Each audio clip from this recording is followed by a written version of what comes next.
जिनकोद्भव दासान्मयी सरस्वती जिनवाणी माता की जय। उमा स्वामी आचार्य भगवान की जय। पूजपाद आचार्य भगवान की जय। 20वीं सदी के क्रमाचार्य चार चक्रवर्ती आचार्य सिद्धांत सागर जी महाराज की जय। तत्की पट्टाधीश आचार्य श्रमणी गुरुवर्य श्री धर्म सागर जी महाराज की जय। ज्ञान श्रोमणी आचार्य कौशिक सागर जी महाराज की जय। तीन कमला प्रभुराज की जय।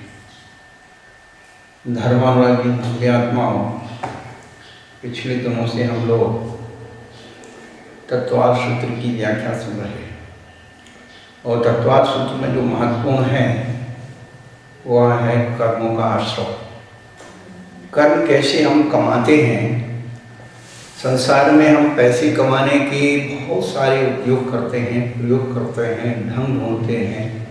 एन केन प्रकार में हमारे पास पैसा होना चाहिए क्योंकि हम पैसे का महत्व समझते हैं। यदि हम लोग धर्म का महत्व समझ लें, पुण्य का महत्व समझ लें, तो ध्यान रखना पुण्य कमाने से क्या होगा। पुण्यशाली की सेवा शक्तिशाली करते हैं।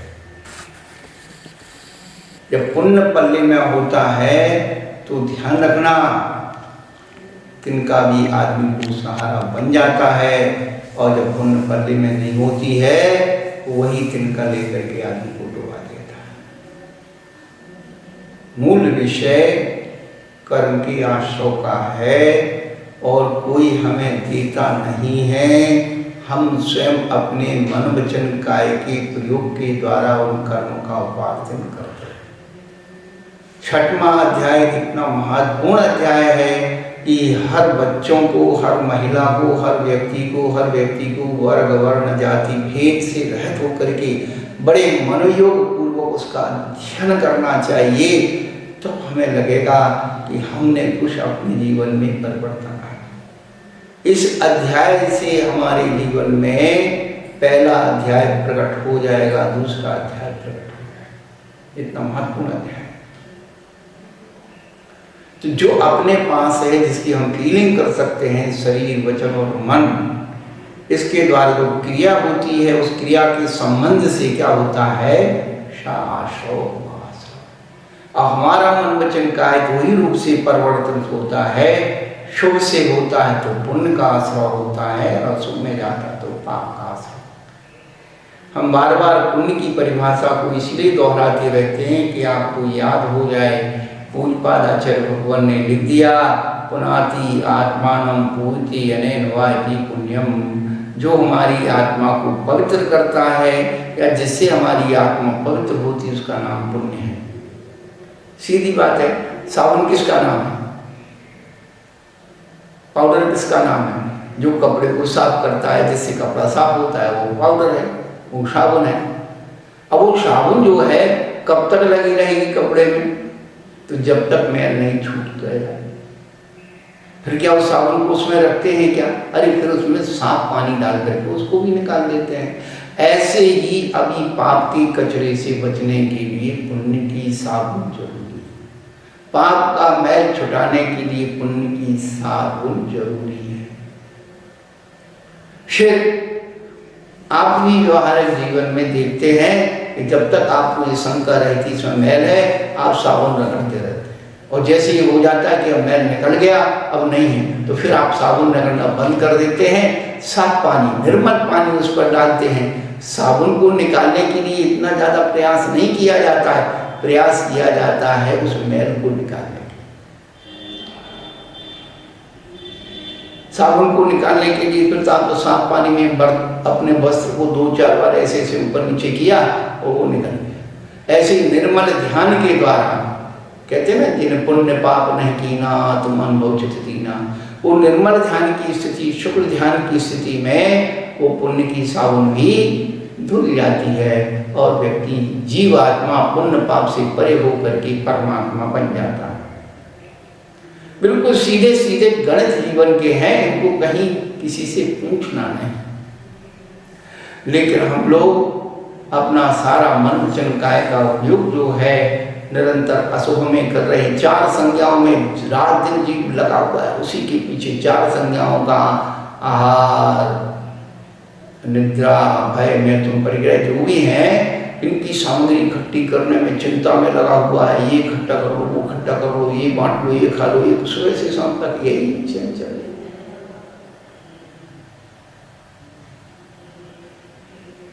तो इन मन वचन काय की क्रियाओं को अशुभ से होकर के पहले शुभ में लगाओ। उसी को आचार्य भगवंतों ने व्यवहार चारित्र कहा है। अशुभादो विनिवृत्ति शुभे पवित्तीय ज्ञान चारितम वद समनिवृत्ति रूपम व्यवहार नया विजन बणियम।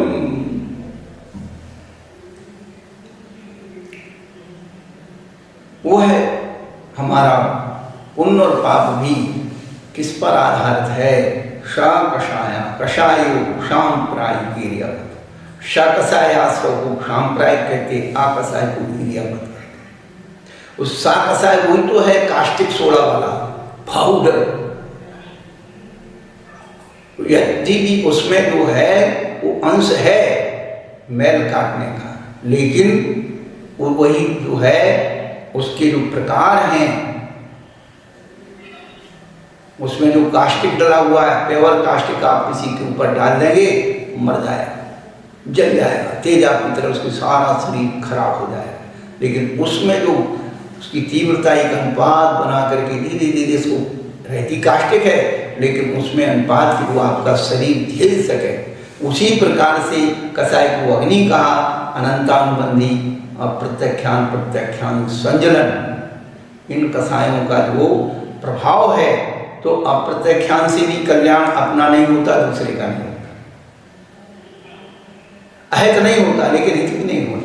और अनंतानुबंधी तो नियम से स्वयं का दूसरों का अहित करती ही है, अहित ही होता है। प्रत्याख्यान कसाय से स्वयं का हित जरूर होता है, और उस पात्र का हित हो या नहीं हो उसकी कसाय पर। वो रसोई की अग्नि के समान, रसोई जो आप जो है अच्छे अच्छे व्यंजन पकवान बनाते, तो कोई आया नहीं आया, आपको तो खाने को मिलता है ना। आपने चौका लगाया, मुंह महाराज नहीं आए, आज कोई पात्र नहीं आया, अतिथि नहीं आया, तो आपका कोई घाटा नहीं हुआ, आपका तो लाभ ही हुआ। उसी प्रकार से और साधु की जो संजलन कसाय, जलता हुआ दीपक। अरे कोई वो तो अपने रात दिन अपने उस अध्ययन में बैठा हुआ है, अब भाई कोई इसको देखेगा तो उसको ही प्रकाश मिलेगा, और नहीं तब तो वो अपने तेरे भाग में अंधेरा लेकर हमका ठेकेदार लेके। वो जो है साधु की कसाय, संजलन की कसाय है। हम ये समझते हैं कि हमारे आचार्य भगवंत, कुंकुंदाचार्य भगवान से लेकर के यानी भूत बलि पुष्पदन दया, हमारे दर्शन आचार्य लीजिए आप, उनको चिंता हो गई सुख की कि भाई ये जो है आ रही सुख पंचमी, उनको सुख की चिंता हो गई कि ये जो है अब सब विच्छेद हो जाएगा, फिर धर्म का क्या होगा, लोग कैसे अध्ययन करेंगे, क्या करेंगे। तो उन्होंने वहाँ पर अर्धबली आचार्य को पत्र लिख करके और कर्नाटक में भेजा कि भाई आप कोई ऐसे योग विशिष्ट भेज दीजिए जिससे मैं अपनी ये विद्या उनको दे दूँ और मैं निर्विकल्प होकर के समाज को। क्या जरूरत थी, साधु थे अपना ले जाते, नहीं ये जीव की जीवों की करुणा, कहें इसी गुरु करुणा नाम। ये कहानियाँ फिर सुनाएंगे, लेकिन महत्वपूर्ण बात यह है कि साधु ने, जो गुरु लोग हैं, जितने भी हमारे महान आचार्य हुए, उन्होंने ग्रंथ लिखे कि संजलन कसाय की कारण लिखे, हमारी चिंता के लिए लिखे और अपने उपयोग को शुद्ध बनाने के लिए लिखे। ये भी ध्यान रखना। अमृतचंद्र सूरी ने जब आत्मख्याति टीका लिखी तब उन्होंने क्या लिखा, पर परिणति हेतु मोह नाम नुभावा दवरत मनुभाव्य व्याप्त कलमाशिकाया मम परम विशुद्धि शुद्ध चिन्मात्र मूर्ति भवतु समय सारे व्याख्या। उन्होंने भी यही लक्ष्य कि जो पर परिणति के कारण विषयान मोह नाम भावा, मोह नामिक जो आदि भाव हैं, मिथ्यावृत्ति प्रमाण का सारे, इनको छोड़ करके मेरी आत्मा की विशुद्धि हो, इस लक्ष्य करके मैं इस ग्रंथ की टीका लिख रहा हूं। देख लिया, अपने उपयोग को विशुद्ध बनाने के लिए लिख रहा हूं। उन्होंने जो है अपने उपकार के लिए लिखा, और हमारा उपकार फ्री में हो गया। अरे पड़ोसी के घर में उजाला हो गया तो उसके दरवाजे से रोशनी हमारे पास भी आ रही है? तो ये जो चीजें हैं, यदि गुरु के पास ज्ञान हो गया तो थोड़ा सा क्या होना चाहिए, आप गुरु के संपर्क में आओगे तो अपने आप आपको रोशनी मिल जाएगी। लेकिन आपको भाग्य में जो लिखा है तो उसके लिए मैं कुछ नहीं कर सकता। तो जो सांप्रदायिक आश्रय उसके भेद बताए थे, इंद्रिय कषाय अवरुद्ध क्रिया, ये पांचों इंद्रियां जब विषय कषाय में लगती हैं तो अशुभ आश्रय होता है, पांचों इंद्रियां जब सुख की क्रियाओं में लगती हैं तो कृमिक आश्रय होता है। और कषायों का हमने आपको प्रभाव बता दिया। इस तीव्र सुख संक्लेश से तीर्थंकर नाम कर्म की प्रगति होती है, उसकी पहले हो नहीं सकती। केवल शुद्ध केवल की पार में तो वह कषाय भी आत्मत का कारण बन जाती है। और अव्रत तो अभी आएगा कि चारों गति के चारों आयु के आश्रय का कारण अव्रत भी है। देवायु का आश्रय का कारण अव्रत कैसे है? जो भोग भूमि के दिन हैं उनकी कषाएं बड़ी मंद रहती हैं और वो वहां से मर करके दूसरे स्वर्ग तक जा सकते हैं। और 25 क्रियाओं में पहली सम्यक्त वर्धनी क्रिया है। अब सम्यक्त तो नहीं है तो बढ़ेगा क्या है? खाता ही नहीं खुला तो अकाउंट में क्या आएगा? कुछ नहीं आएगा। अच्छा, सम्यक दर्शन का खाता खोलोगे तो सम्यक्त वर्धनी क्रियाएं होंगी और उसके माध्यम से फिर आपकी उत्कृष्टता बढ़ती चली जाएगी। तो सच्चे देव साधनों की पूजा और पूजा का स्वरूप अच्छी तरह से समझ करके और उसका प्रतिपादन करिए। कल हमने आपको बताया तीव्र साता वेदनी कर्म को उपार्जन करने के लिए और कोई भी दूसरा निमित्त नहीं है। अर्थ पूजन तत्परता वाल वृद्ध तपो वैयावृत करण के दो ही साधन। जब भी किसी जीव को कष्ट आया गुरुओं के पास गए, गुरुओं ने कहा भैया ये व्रत कर, ये पूजा कर, इस व्रत की ये पूजा है, इसकी ये जाप है और इस प्रकार से तो इसे कर, तेरे संकट दूर हो जाए।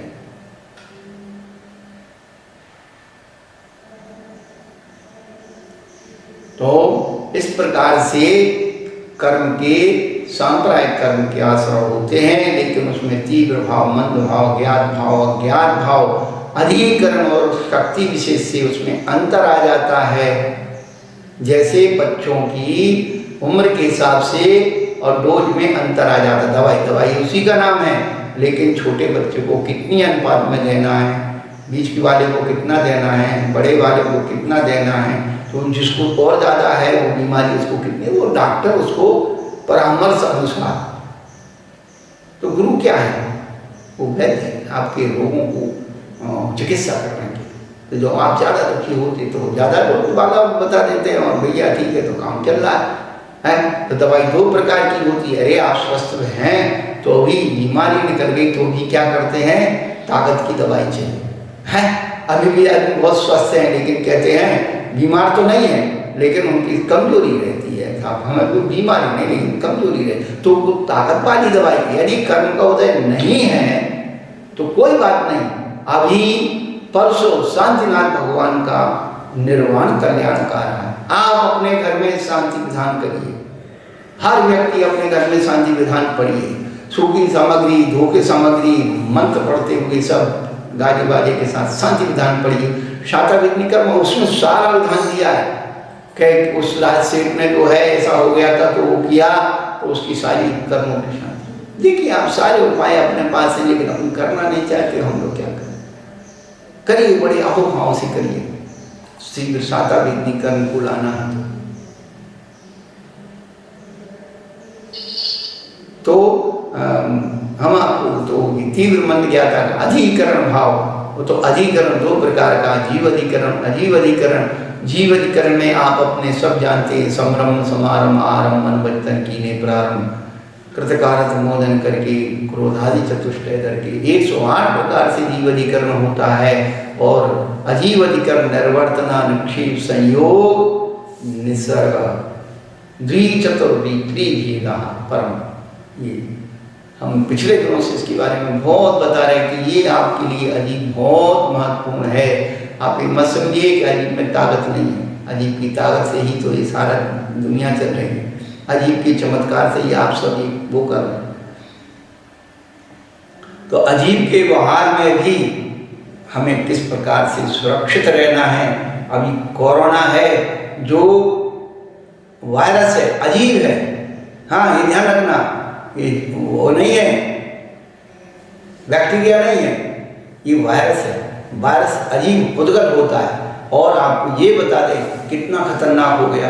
हाँ आपने बचपन में सुना होगा कि नरक की भूमि का एक सुई के बराबर कण यदि इस पृथ्वी पर आ जाए तो क्या होता है, कोसों के जीव मर जाते हैं। देखिए आप, वो आज प्रैक्टिकल में दिख रहा है। सारा विश्व में 50 लाख से अधिक जीव जो है बीमारी को प्राप्त हो गए और लाखों तो मर गए और लाखों मरने को तैयार बैठे। मत सोचिए कि नंबर नहीं आएगा। अब इसका इलाज जो है इतनी जल्दी होने वाला नहीं है। आप भी अपने पारंपरिक, अरे आपके देश के प्रधानमंत्री भी कह रहे हैं कि आप मास्क लगाइए, काढ़ा पीजिए। तो काढ़ा में जितनी गर्म पदार्थ जो डलते थे वही तो काढ़ा है, और कोई काढ़ा अलग से थोड़ी आएगा कि कोई अलग से चीज बनानी है। कोई हल्दी है, सौंठ है और काली मिर्ची है, जायपत्री है, जायफल है, तो थोड़े गरम गरम पदार्थ है, थोड़ी केसर है, इन सबको डाल करके, धनिया काली मिर्च डाल करके उकाली बनाइए, मुलैठी डालिए और उसको उबालिए, खाओ। अब थोड़ा थोड़ा करके रोज पीजिए, कोई दिक्कत थोड़ी है। लेकिन करे कौन, सब बना बनाया मिल जाए। अरे बना भी देंगे, बना के भी रख दे तो पीना तो खुद को है। और तो शाम धूप रोज अपने घरों में सुबह शाम उस मिट्टी के प्याले में जलाइए, तो सुगंधी करिए, एस्टलाइज करिए अपना घर, आपका शरीर भी एस्टलाइज होगा अपने आप। और काढ़ा पीने से पसीना निकल जाएगा, बीमारी अपने आप, फेफड़े मजबूत हो जाएंगे। यही तो सब। अब औषधि भी बता दो, अब नहीं खाओ तो मैं भाग में, तो हम लोग क्या करें। तो अजीब अधिकरण, एक अजीब ने सारी दुनिया को हिला दिया। और ज्ञानावर्णी दर्शनावर्णी कर्म, अच्छी बात समझ में नहीं आ रही है, सामने रखी चीज नहीं दिख रही है, ये ज्ञानावर्णी दर्शनावर्णी कर्म के आश्रय हैं। और वेदनी का तो कोई पार नहीं है। आज घर घर में वही वेदना भरी हुई है। कोई तन से दुखी है, कोई मन से दुखी है, कोई धन से दुखी है, कोई संतान से दुखी, सब दुखी दुखी, कोई सुखी नहीं है। वो पुराने जमाने में भजन गाते थे, संसार में सुख सर्व था, न काहू को दिसे, कोई तन दुखी, कोई मन दुखी, कोई धन दुखी दिखे। वो सब जानते हैं, सब भजन आते हैं सबको, सब चीजें। लेकिन उस दुख को वो कैसे आता है, दुख के परमाणु कैसे आते हैं, उसका सूत्राचार्य भगवान ने बताया कि हम जब दूसरों के अंदर दुख पैदा करेंगे और शोक पैदा करेंगे, ताप, आक्रंदन, वध, परिदेवन, ये सब करेंगे अपने में और दूसरे में, और दोनों में करेंगे। दूसरों के दुख को देख करके और खुशी होंगे, अच्छा हुआ तो हंसाता है। और ज्यादा उसको वो दुखी हो जाए हमारे दुख से, ऐसा भाव रखने से भी हंसाता है।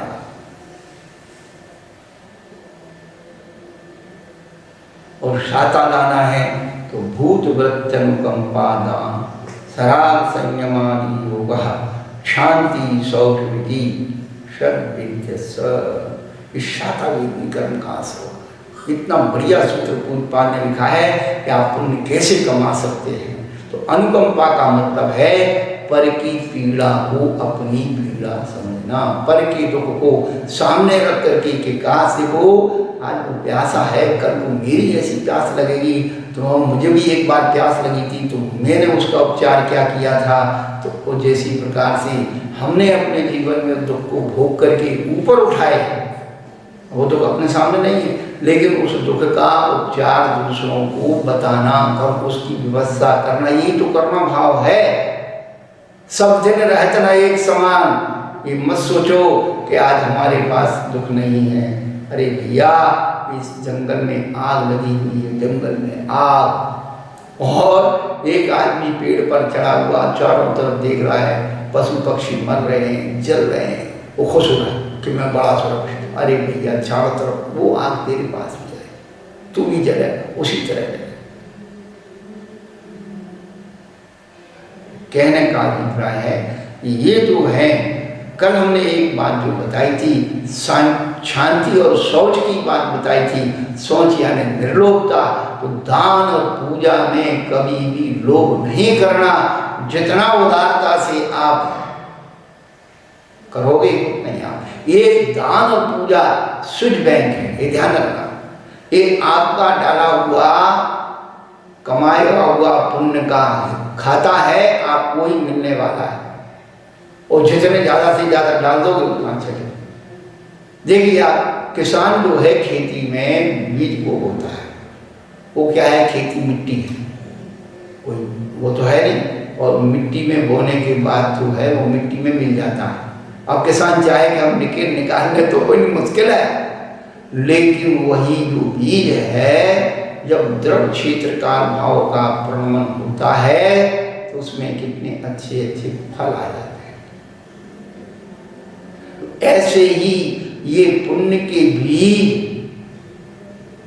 हम बोएंगे, पाप के बीज बोएंगे, वही फसल हम मिलेगी। तो पुण्य के बीज दान और पूजा है।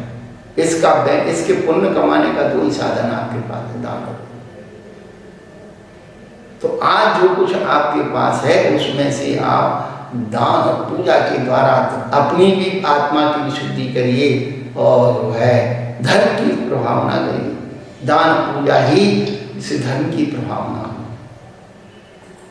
अच्छे इंद्र बन करके रोज एक मत सोचो कि एक दिन बन गए तो वो पंचकणक में इंद्र बन गए थे, वो विधान बात और इंद्र बने इंद्राणी बने थे, नहीं। रोज इंद्राणी बन करके आप पूजा करो। पूजा का महत्व कितना विशिष्ट है। रोज आप वो भाव करके आप करिए। इंद्रो हमने जो घोषणार्थ मतलब वो अभिषेक पाठ की जो है पंक्तियाँ, हम ये यही बात तो सोचते हैं। एक बार हमने प्रसंग आ गया, बिल्कुल बढ़िया वाला प्रसंग सुनाई देते हैं। आप सबने सुना होगा कि जब एक पूरे अपने जीवन काल में एक इंद्र मोक्ष जाता है तो उसके एक जीवन काल में 40 मील इंद्राणियां मोक्ष चली जाती है। ये सबने पंचकणक में गुरुओं के मुख से, पंडितों को से, विद्वानों को से, साधुओं सबसे सुना। तो ये इतनी पैदा कैसे हो जाती है? इसका बिल्कुल विशुद्ध गणित बता रहा हूँ, ये 9 कर्म बता रहा हूँ इंद्राणी बनने का। आदमी तो इंद्र बनेगा नहीं बनेगा मुझे पता नहीं, लेकिन यदि आपने इस भावों से पूजन कर ली तो आप सुनिश्चित इंद्राणी होंगे। तो क्या यहाँ कोई विधान होने वाला है या कोई पंचकणक होने वाला है, तब क्या होता है, सूचना दी जाती है माइक से, पत्रिका से, भाई आप इंद्राणी बनिए। अब जो है हमारी माता बहनें तो रोज मंदिर जाती हैं और वहीं पंचमील जाते हैं। अरे बहन जी, आपका क्या विचार है, आप इंद्राणी बन जाइए, स्वधर्म इंद्राणी बन जाइए। तब वो बहन जी कहती हैं, भैया मेरा मन तो है इंद्राणी बनने का, पर घर में भी तो भाई साहब से पूछना पड़ेगा, आपके भाई साहब से। अब जो है उन्होंने टोक दिया। अब वो घर गई, अपने स्वामी जी को भोजन परोस रही है और कह रही है वो जो है मंदिर में विधान होने वाला है। तो आदमी कहता हाँ हमने भी सुना है, हाँ हो रहा है। नहीं नहीं, मेरा भाव है मैं इंद्राणी बन करके पूजा करूं। आदमी कहता है तुमके मना किसने किया, बन जाओ बन जाओ।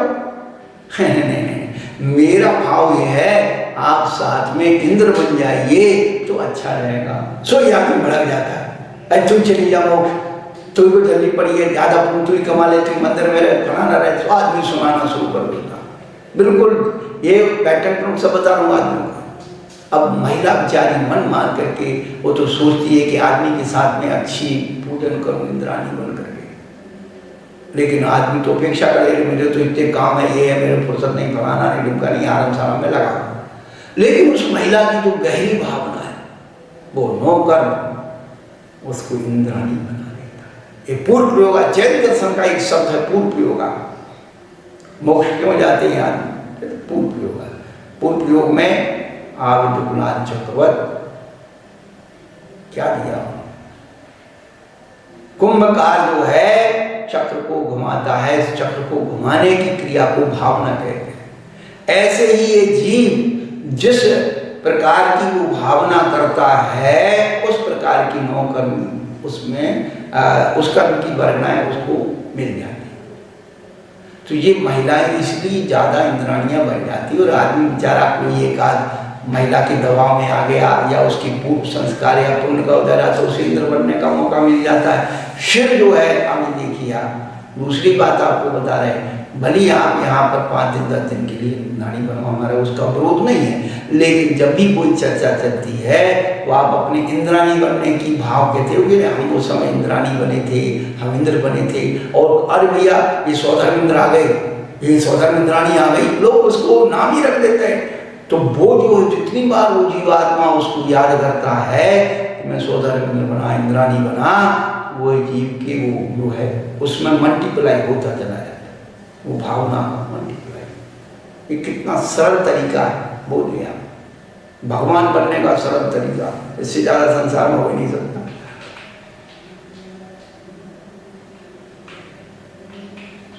तो तीव्र शाता भी कर्म को लाना है, तो भूत अनुकंपा, वृत्ति अनुकंपा, दान जितना बन सके। अरे आपने अपने जीवन जीने के लिए बहुत, और जिनके लिए हम सोच रहे हैं ना कि बच्चों के लिए कर रहे हैं, तो अब जिनको कोरोना ने सबको कर दिया, किन की चिंता कर रहे हैं?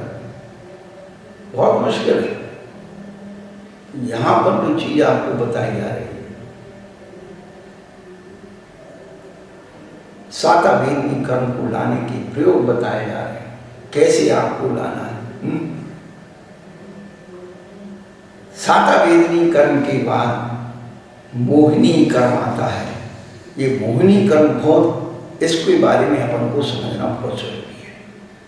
आज के समय में बहुत सारी चीजें हम लोगों ने हर चीज को उस एक ही खाता, हमने 2 ही पाठ पढ़ लिए। आज के ज़माने में टीवी ने, शंका समाधानों ने, स्वाध्याय ने, इन लोगों के रट्टू तोतों ने हमें जो है 2 ही पाठ पढ़ा दिए। 2 खाते खुले हैं आप लोगों के, सुन लीजिए को, एक पाप दूसरा मिथ्या, एक पाप दूसरा मिथ्या, 2 ही 2 खाते खोल रखे आपने। कोई भी बात होती है उसे मिथ्यात के खाते में डाल, कोई बात होती है उसे पाप के खाते में डाल। ना पाप का स्वरूप समझ रहे, ना मिथ्यात का स्वरूप समझ। तो मोहिनीय कर्म जो है, आचार्य ने मोहिनीय कर्म के 2 भेद किए हैं, एक दर्शन मोहिनी, दूसरा चातुर्य। इसको समझ लिया तो समझ लेना कि हमने बहुत कुछ समझ लिया।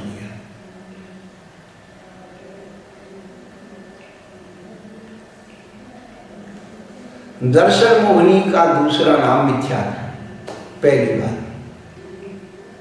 और मिथ्यात्व का 9 कर्म क्या है वो आप समझो। 4 बातें समझना है आपको आज। जो समझ में आ गया वो ज्ञान, जो नहीं समझ में आया वो अज्ञान। हमने सही को गलत माना, मिथ्यात्व। अच्छी तरह से याद कर लेना, समझ लेना, सही को गलत मानना मिथ्यात्व, और गलत को सही मानना मूढ़ता, मूर्खता। गलत को सही मानना मूढ़ता है, और जो है मूर्खता है। लेकिन सही को गलत मानना मिथ्यात्व है। मिथ्यात्व और मूढ़ता में ये तो अंतर है, मिथ्यात्व और मूढ़ता में ये अंतर है। सम्यक्त का 9 कर्म सच्चे देव शास्त्र गुरु हैं, और मूढ़ता के 9 कर्म गुरु को देव। ये 9 कर्म है।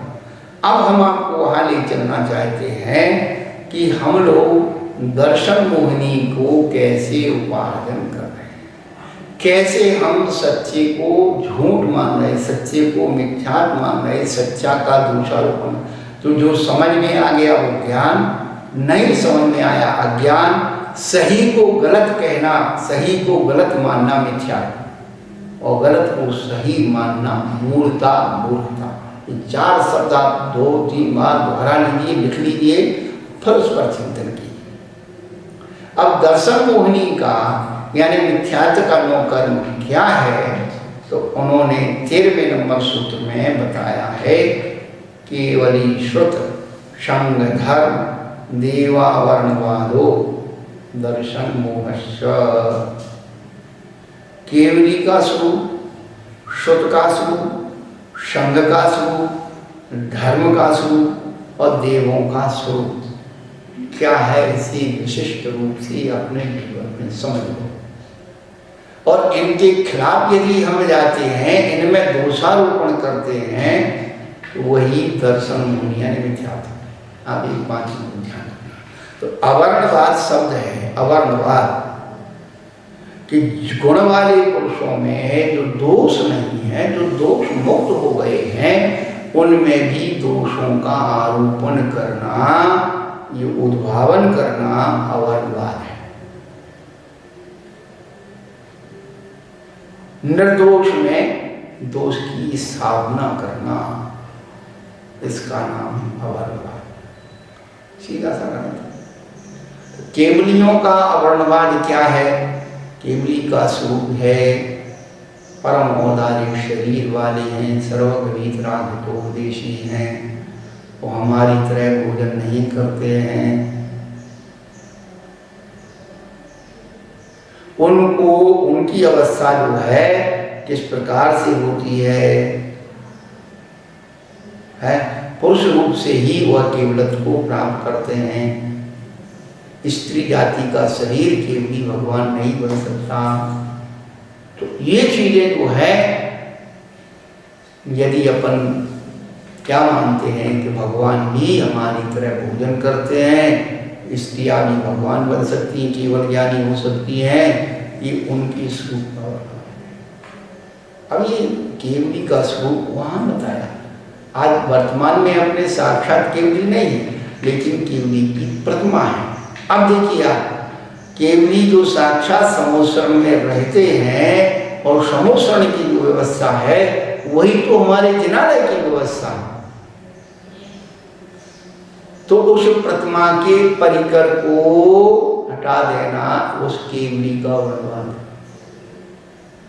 उस प्रतिमा की वैभव को हटाना उसका वर्णवाद। ये सब दर्शन मोहिनी के खाते में जाने वाला। अनंत भगवान की प्रतिमा कैसी होती है, जो आगम में आचार्य भगवान ने लिखा है कि जो है अष्ट प्रातिहार से युक्त यक्ष यक्षिणी सी सहित अनंत भगवान की मूर्तियां हुआ करती हैं। तो आजकल प्रातिहार भी खत्म हो गए और यक्ष यक्षिणी भी खत्म हो गए। वहां पर बड़ी बड़ी प्रशस्ति आदमियों के नाम की लिखी जाने लगी है। भगवान का वैभव तो हटा दिया और अपना लड़ा दिया। आप पुरानी मूर्तियां देखिए, 1000 साल पुरानी वहाँ की दक्षिण भारत में, आप पुरानी 600-700 साल पुरानी तक जब आक्रमण नहीं हुआ था हमारे मंदिर, जितनी भी पुरानी मूर्तियां मिलती हैं, उनके मेहराब मूर्तियां सामान बन जाती, पूरे मेहराब में परिकर बनाते थे, तब उसको वहाँ विराजमान। आज भी कुंडलपुर की बड़े बाबा की मूर्ति, आदिनाथ भगवान की मूर्ति कैसे पहचानी गई? पहले हम लोग यही जानते थे महावीर भगवान है बड़े बाबा, महावीर भगवान बड़े बाबा। जब उसके नीचे देखा कि गौमुख यक्ष है, चक्रेश्वरी देवी है, तब ये मालूम पड़ा कि आदिनाथ।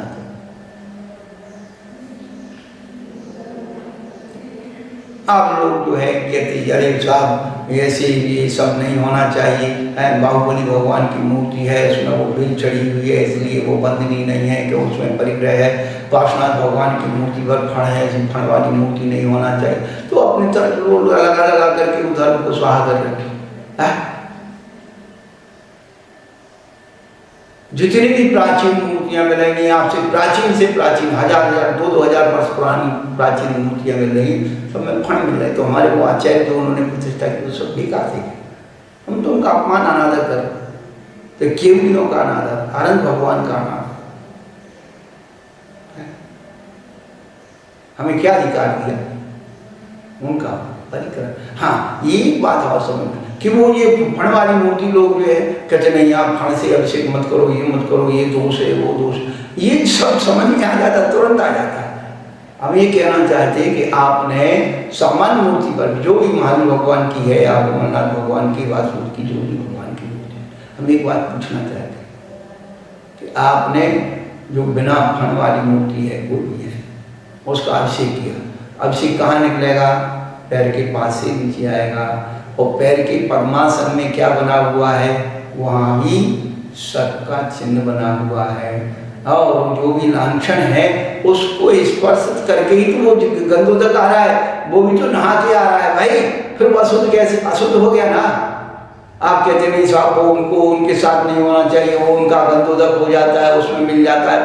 ये तुम्हारी जो मूर्ताएं हैं ये अनादिकाल से चलती रहेगी, लेकिन वस्तु का स्वरूप जो है वो वास्तव में